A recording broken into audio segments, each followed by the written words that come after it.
Hello student, स्वागत है आपका हमारे यूट्यूब चैनल मैथ इंडियंस में। कक्षा 11 गणित में इस समय हम लोग छठवां चैप्टर पढ़ रहे हैं, रैखिक असमीकाएं।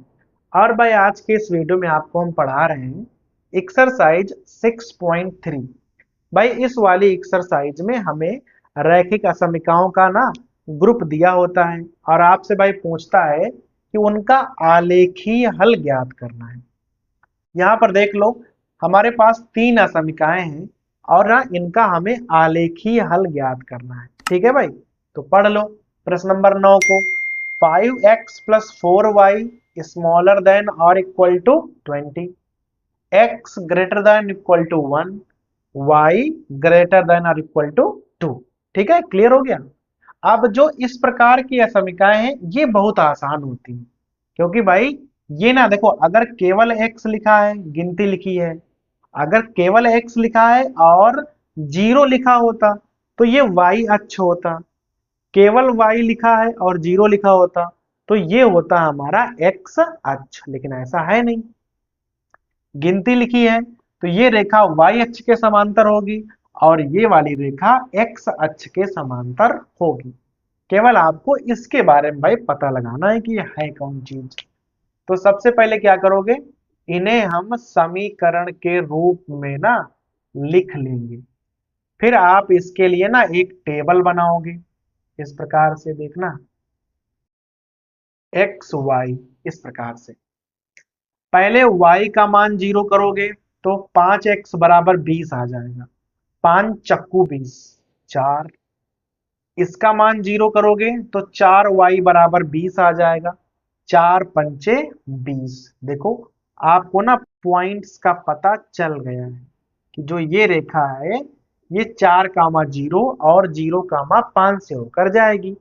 इनको आप जब समीकरण बनाओगे ना तो x बराबर 1 हो जाएगा, y बराबर 2 हो जाएगा। ये रेखा x अक्ष के समांतर है और ये वाली रेखा y अक्ष के समांतर खींची जाएगी। क्लियर हो गया। अब आप पहुंच जाओ भाई ग्राफ पर। सबसे बड़ी संख्या है 5 और 4, तो इसी प्रकार से भाई आपको खींचना होगा 5 और 4 के हिसाब का। 5 y अक्ष पर है, x पर तो 4 ही है, तो खींच लो। 1, 2, 3, 4। यहाँ 1, 2, 3, 4, 5। ये y अक्ष है, ये x है, ये 0, 0 है। तो भाई ये सब कुछ आप स्वयं ही लिख लिया करो। अब पहले हम इस वाली सरल रेखा को दिखाएंगे। तो पहला बिंदु है 4, 0। तो भाई 4, 0 हो जाएगा हमारा ये बिंदु, इसे आप a मानकर चलना। फिर है 0, 5, तो ये हो जाएगा हमारा 0, 5। इसे आप b मानकर चलना। और इन दोनों को ना आपस में आपको भाई बड़े हिसाब से मिलाना है पटरी की सहायता से, ताकि भाई रेखाएं जो हैं वो टेढ़ी मेढ़ी ना खींचे। नाम लिख दो इस पर कि ये 5x प्लस 4y बराबर 20 हमने खींची है।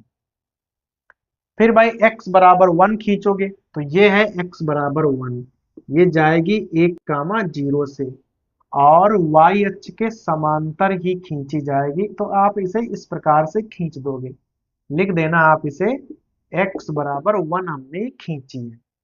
फिर y बराबर 2, ये यहां से होकर जाएगी, 0, 2 से होकर जाएगी। x अक्ष के समांतर खींचोगे आप इसे तो भाई इस प्रकार से जाएगी। लिख दो कि y बराबर 2 है ये।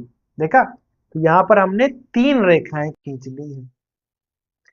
फिर आप तीनों को ही क्या करोगे भाई, देखो कोई भी रेखा मूल बिंदु से जा नहीं रही है तो आप सबको मूल बिंदु से संतुष्ट कराओगे, रेखा को नहीं, असमीका को।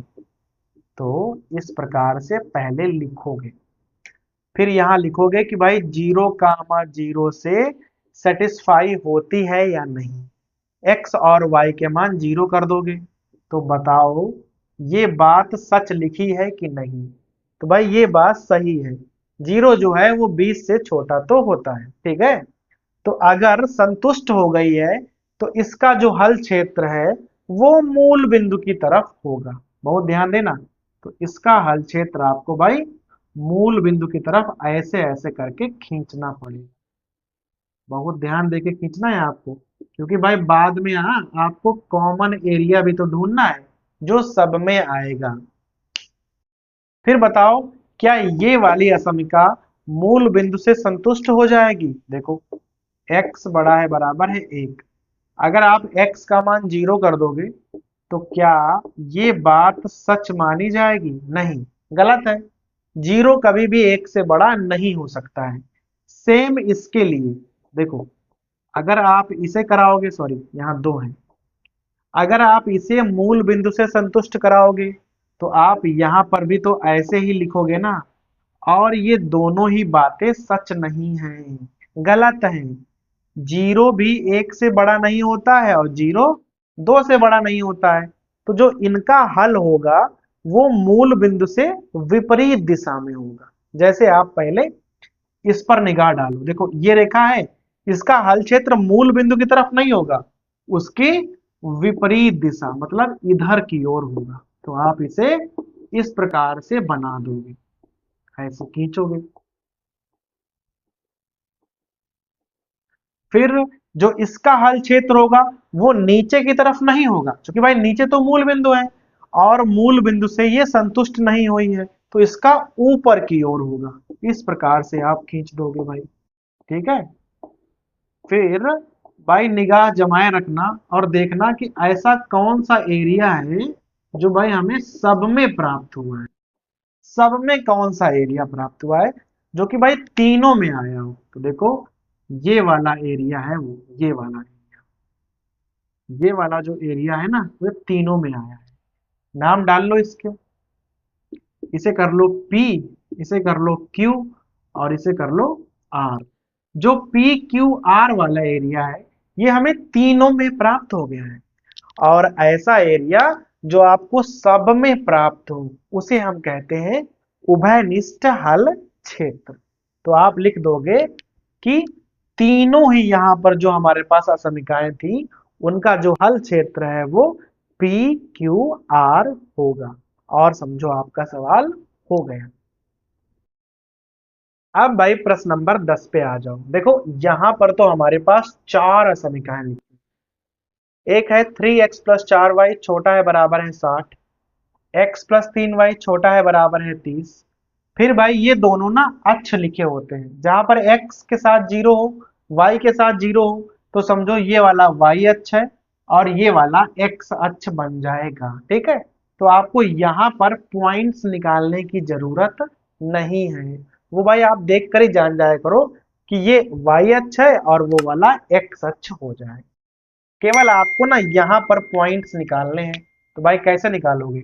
सबसे पहले आप इसको ना समीकरण बना लो इस प्रकार से, यहाँ पर भी बना लो भाई, बराबर में 30 आ जाएगा। फिर दोनों के लिए आप टेबल बना लो, इसके लिए भी भाई बना लो। यहाँ हो जाएगा एक्स वाई, यहाँ हो जाएगा एक्स वाई। अब देखना भाई, अगर आप x का मान 0 करोगे तो आ जाएगा 4y बराबर 60, 15 चक्कू 60, तो 15 आ जाएगा। y का मान 0 करोगे तो 3x बराबर 60, 20 आ जाएगी वैल्यू। सेम यहां पर आ जाओ, x का मान 0 करोगे तो y का मान 10 हो जाएगा, भाई 3y बराबर 30। और अगर आप इसका मान 0 करोगे तो x का मान 30 आ जाएगा।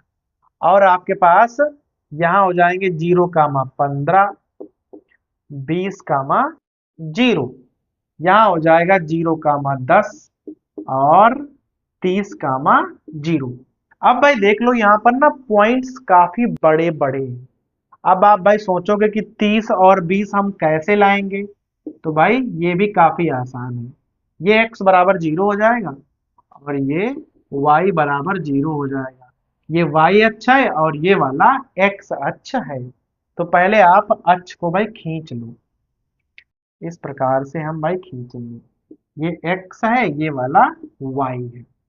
देखो बड़ी से बड़ी संख्या है 30, तो हम ये मान लेंगे कि x अक्ष पर एक खाने का मान 5 है, y पर भी एक खाने का मान 5 है। देखना तो 5, 10, 15, 20, 25, 30।